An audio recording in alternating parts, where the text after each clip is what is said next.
皆さんこんにちは。日本将棋連盟棋士七段の村中秀二です。今回はですね、将棋王座で指しました対局の解説編をお届けいたします。戦型がですね、私の後手番で、横太りに誘導しました。相手の方がですね、横太りに対して、近年、プロの公式戦プロ棋士間でもね有力とされている佐々木流という、横太り対策ですね。佐々木勇気七段がですね、愛用して、高勝率を残している指し方なんですけれども、その佐々木流をね相手の方が採用したことで、非常にね急戦の激しい将棋に、進みました。こちらの方ね、佐々木流の狙いポイントを含めまして大盤で解説していきますので、最後までごゆっくりお楽しみください。はい、ではね、早速大盤の方で対局の方を振り返っていきたいと思います。私の方ね、今回後手番ですので、上が、将棋王座のね画面とは逆になりますね。後手番が私の方になります。相手の方2六歩で3四歩、7六歩8四歩と、ですね、横太りという戦法、後手番がね、誘導していく指し方なんですね。先手番に対して後手番がどうですか、横歩を取ってきますかとね誘って指すような指し方で、ちょっとね独特なんですよね。逆に言うと先手番がね、いや今日は横太りをやろうと思ってね、例えば将棋を指しても、後手番の人がねその横太りに取ってきますかって形に誘導しないとできないので、ある意味ね後手番に主導権があるような、指し方なんですね。2六3四歩7六8四歩とね、こう飛車先と角道をね空け合う形、この形が横太りのスタートとしてね大事なところというかね、こう進まないとなかなかならない形なんですね。先手2五歩8五歩とね、飛車先角道を開けて飛車先を伸ばし合うと。で7八金3二金、そして、2四歩同歩同飛車とね、ここまで来るとね横太り模様と言えますね。というのもいろいろね、条件がちょっとあるよとお話ししたんですけれども、こう進むとね3四飛車というこの飛車のね、角の横のね角道を開けた歩を取る形が横太りなので、後手がね先ほども繰り返しになるんですけれども、最終途中でね角道を止めてしまったりとか、極端なこと言うと角道を開けないでね飛車先を伸ばすだけの将棋になってしまうと横太りはならないということなんですね。で、8六歩同歩同飛車と後手も、対抗して歩を切ったと。これがね、先ほど言ったどうですか横歩を取ってきますかというね後手が投げかけているというのはねこういう局面ですね。この時に先手がね本局は、3四飛車と、横歩を取ったんですけれども、もしね横太りはちょっとね今日はやりたくない、あるいは横太りは、激しい将棋になるから指したくないという場合にはね、例えば2六飛車とか、2八飛車とか、こう横太る形を放棄してね相掛かり模様に指す指し方もありますし、あるいは、これはねちょっと高等戦術なんですけど、5八玉とかがあってね、今度は後手にね取ってきますかどうしますかって聞く手もあるんですね。これで後手が取るとちょっと珍しい形なんですけど、後手番の方が横太りを指すという形になるので、ここは先手がね分岐点になるわけですね。一番なんて言うんですかね、第一感先手番として指したい手は3四飛車とね、横を取る手で、実際ねプロの公式戦のこの局面ではね3四飛車とやはり後手のもちろん後手のね作戦に乗る形になるんですけれども、横歩を取って指す指し方がやはり多いですね。で3四飛車に対して、3三角と上がりました。この3三角がね、後手番の横太り、横太らせというんですかね、では多い形ですね。近年はねこの3三角と上がらずに4二玉と上がったり、する指し方も増えてきました。これはね、コンピューター将棋の影響もありますし、もう一つね本局で見られるような、3三角に対する先手番のね対策が進歩して、少しね後手番も工夫がね、最近多くね見られるようになってきたというのもありますね。具体的になぜね4二玉と上がる手が増えてきたかと言いますと、実際見られる3三角に対してね、3六飛車とね引いてゆっくり、例えば8四飛車2六飛車とね、2二銀、これ一例なんですけど、こう飛車が下がって指してくれる展開になれば、穏やかな進行なんですよね。これ非常に古くからある横太りの定石です。ただですね、本局もなんですけれども、この形でですね先手側が飛車を下がらずにね戦うという指し方が増えてきたんですね。飛車が下がれば穏やかになるというのは今言ったんですけれども、青野流というね指し方、青野照一九段が指される青野流という指し方と、本局に見られる佐々木流というね佐々木勇気七段が得意という指し方、いずれの指し方もですね3四の飛車を下がらずに、積極的にこの角をね狙っていくという指し方なんですね。その指し方が非常に強力ですので、この形で4二玉と上がるというね後手番の工夫が近年ねまた見られるようになってきたということです。これはちょっとね講談社の方有段者の方向けのね解説になるんですけれども、3三角がねなぜちょっと4二玉とね上がる形が出てきたのかってちょっとマニアックなところではあるんですけれども、佐々木流青野流が強力なね対策になってきたよっていうのが起因しております。で実際3三角に、実際はこの時に、6八玉とこれねやはり飛車を下がらないで指すというのが、これが佐々木勇気七段の得意としている佐々木流の一手ですね。6八玉と。で6八玉に対して私は8二飛車と下がりました。この6八玉がもうこの飛車をね簡単に下がりませんよという宣言のような手なんですね、6八玉がね。で私の方はね6八玉というのは先ほど言ったように非常にね攻撃的で、飛車を下がらずどんどん攻めようという手なので後手番の私の方としてはね一回8二飛車と、飛車を下がってねどちらかというと受け重視の指し方に切り替えたということですね。飛車が中段にいればねもちろん攻撃的だったら飛車を寄ったりする手があるんですけれども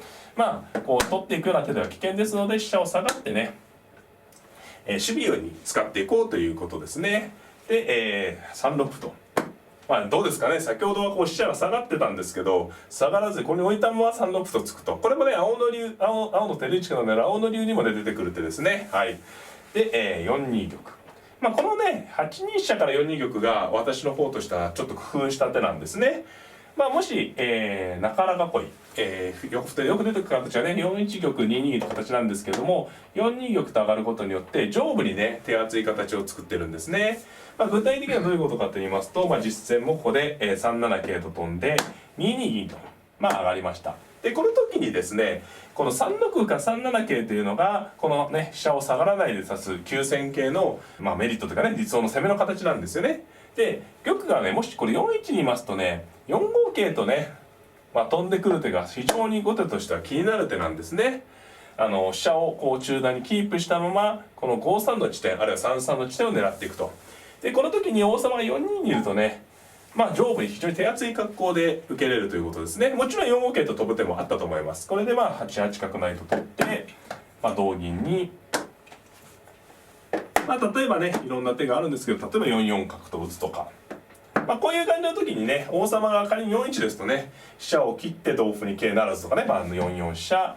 同歩5三桂ならずとかね、もう見た目でね明らかに上部に対して硬さがね違うのお分かりいただけるかなと思うんですよね。かつ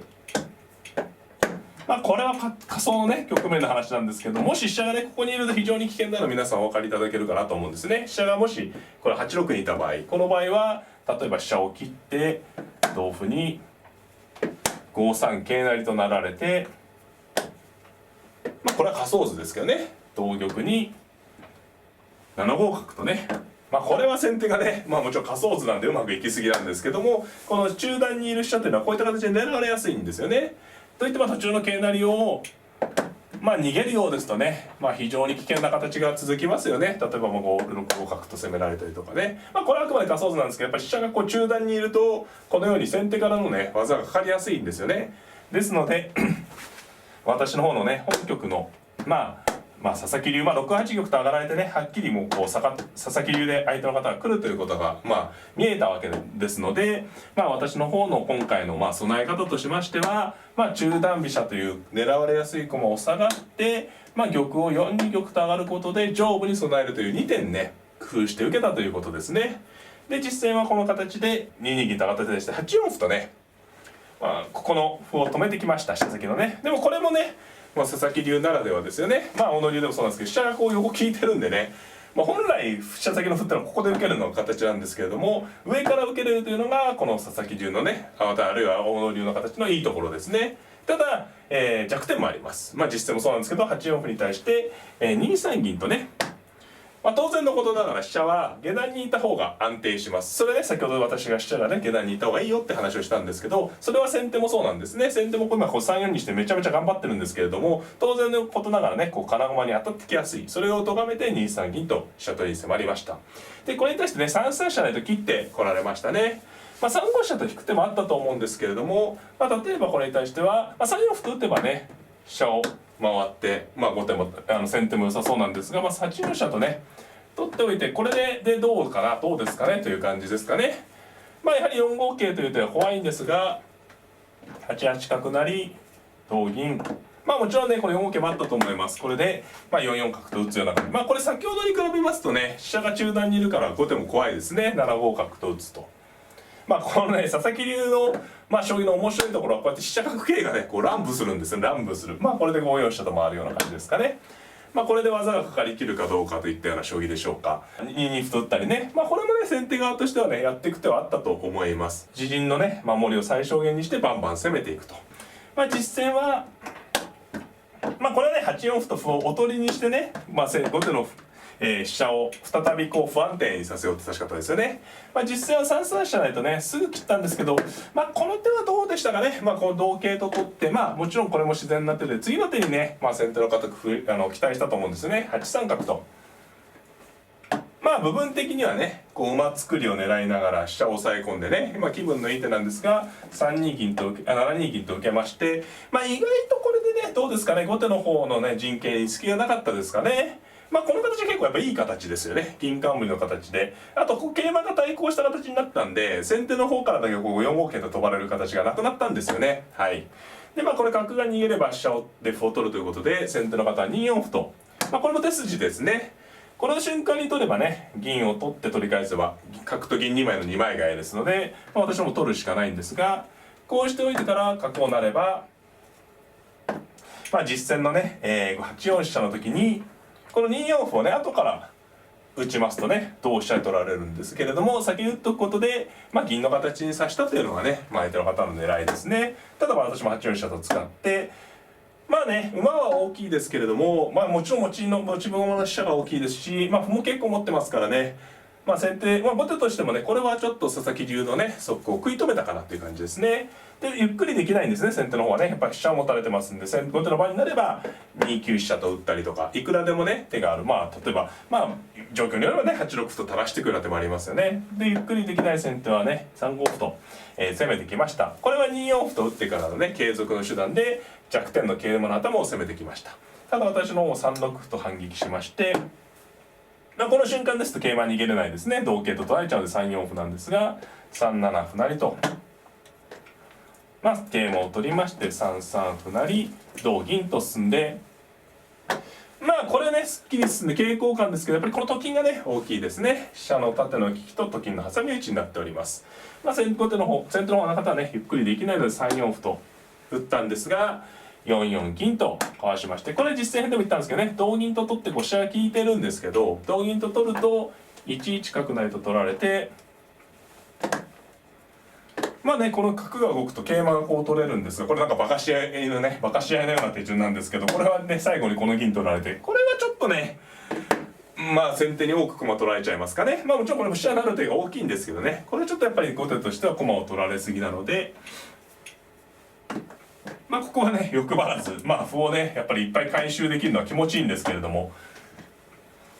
ここで局面ではまあこのと金ができてますからね欲張らず4四銀とかわして受けました。まあこれでね角を封じ込めると。で先手4六歩と突いて、まあここもね難しいんですけど5四歩とねまあ受けました。これ4五歩と突いて銀をかわして香車を取るような狙い、あるいは銀をかわしたら歩を成って、まあ6六馬とねこうラインで攻めるような狙いもあるんですけれども、まあ5四歩は4五歩に5五銀とね出て受けるよっていうことですね。まあ、実際ここで、6六馬と寄ったんですが、8五飛車がねこれがちょっと自慢の一手ですね。まあ自慢の一手って言ってもねただ飛車逃げただけに見えるんですけれども、本来こう飛車がね馬に近いところに逃げてしまうと、例えば7五馬のようになってでまあ狙われやすいんですよね。ただこの場合は同飛車同歩にこれいい駒を持ってるんですよね。桂馬を打つとね、まあ飛車を失っても馬と角取れればねもう大きく馬得なのでね、7五馬という手が効かないんですよね。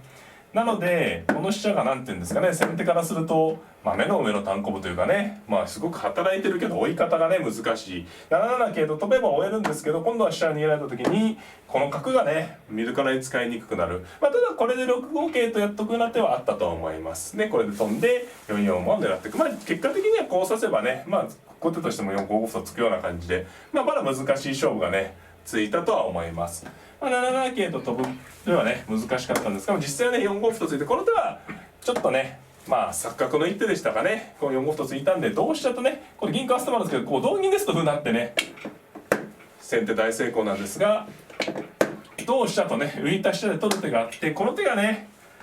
ちょうど金取りですよね。おそらくね相手の方何か錯覚見落としがあってね4五歩と突いてしまって同飛車と取られてね、ここでね、ちょっと突然なんですけど相手の方の投了と、なりました。ただこれはね手の流れとしてはね、